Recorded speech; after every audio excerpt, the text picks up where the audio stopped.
Hello all, welcome back to our channel. ఈ వీడియోలో Honda స్కూటీలో smart key అనేది ఉంటుంది కదా, అసలు ఈ స్మార్ట్ కీ ఫీచర్స్ ఏంటో ఎలా వాడాలో ఎక్స్ప్లెయిన్ అయితే చేస్తాను.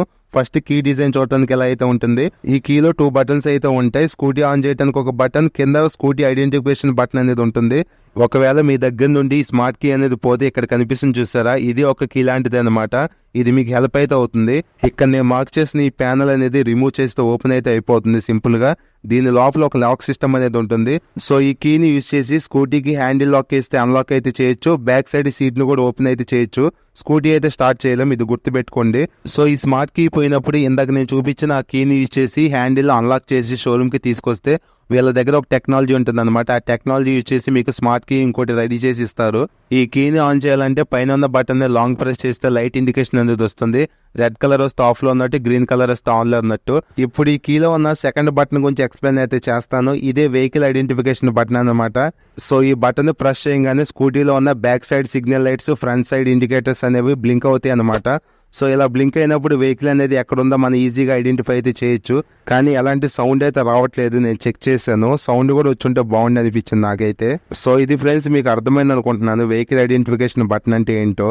నెక్స్ట్ ఈ నాబ్ దగ్గర ఉన్న సింబల్స్ గురించి ఎక్స్ప్లెయిన్ అయితే చేస్తాను. ఇక్కడ పవర్ సింబల్ ఉంది కదా, ఇది జస్ట్ ఈ కీ అనేది స్మార్ట్ పవర్ తో వర్క్ అవుతుందని చూపించడానికి ఈ సింబల్ అయితే ఉంది. నెక్స్ట్ ఇక్కడ లాక్ సింబల్ ఉంది కదా, ఈ లాక్ సింబల్ దగ్గరికి ఈ నాబ్ ని తిప్పితే బైక్ హ్యాండిల్ లాక్ అనేది పడుతుంది అనమాట. ఈ నాబ్ ను లోనికి ప్రెస్ చేసి రైట్ సైడ్ కి అయితే రొటేట్ అయితే చేస్తున్నాను. ఇప్పుడు బైక్ హ్యాండిల్ లాక్ అనేది పడింది అనమాట. ఫ్రెండ్స్ ఇక్కడ ఇంపార్టెంట్ థింగ్ ఏంటంటే, ఈ నాబ్ అనేది రైట్ గాని లెఫ్ట్ గాని మూవ్ అవ్వాలంటే కంపల్సరీగా స్మార్ట్ కీ అనేది ఆన్ లో అయితే ఉండాలన్నమాట.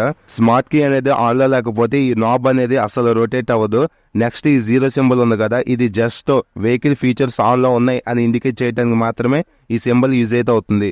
ఈ సింబల్ పక్కన సీట్ అండ్ ఫ్యూల్ అని ఇంకో సింబల్ అయితే ఉంది. ఈ సింబల్ దగ్గరికి నాబ్ అని తీసుకొచ్చి ఫ్యూల్ ని ప్రెస్ చేస్తే ఫ్యూల్ క్యాప్ అనేది ఓపెన్ అవుతుంది. సీట్ ని ప్రెస్ చేస్తే సీట్ అనేది ఓపెన్ అవుతుంది అనమాట. సో మీకు ఈ సీట్ అని ఫ్యూల్ అనేది అర్థమైంది అనుకుంటున్నాను. నెక్స్ట్ ఐ సింబల్ ఉంది చూసారా, ఈ ఐ సింబల్ దగ్గరికి నాబ్ అని తీసుకొస్తే వెహికల్ అనేది ఆన్ అవుతుంది. అప్పుడు మనం సెల్ఫ్ అయితే చేసుకుని వెహికల్ అయితే మూవ్ అయితే చేసుకోవచ్చు. డైరెక్ట్ గా స్కూటీని ఈ కీ నుండి స్టార్ట్ చేసే ఎలాంటి ఆప్షన్ అయితే ఇవ్వలేదు. అసలు ఈ కీ కాన్సెప్ట్ ఏంటంటే యాంటీ థెఫ్ట్ సెక్యూరిటీ కోసం, అంటే మన స్కూటీని ఎవరు దొంగిలించకుండా ఈ కీ సిస్టమ్ ని డిజైన్ అయితే చేశారు. సో ఇంతే ఫ్రెండ్స్, ఈ కీలో ఉన్న ఫీచర్స్ మీకు అర్థమే అనుకుంటున్నాను. జస్ట్ వెహికల్ ఐడెంటిఫికేషన్ బటన్ అయితే ఉంది. స్కూటీని ఆన్ అండ్ ఆఫ్ చేయడానికి, స్కూటీని లాక్ చేయడానికి ఆప్షన్స్ అయితే ఉన్నాయి. ఇంకా నాబ్ దగ్గర ఉన్న సింబల్స్ ని కూడా మీకు ఎక్స్ప్లెయిన్ అయితే చేశాను. సో ఫ్రెండ్స్, మీకు ఈ కీ కాన్సెప్ట్ నచ్చిందా లేదా కామెంట్ అయితే చేయండి.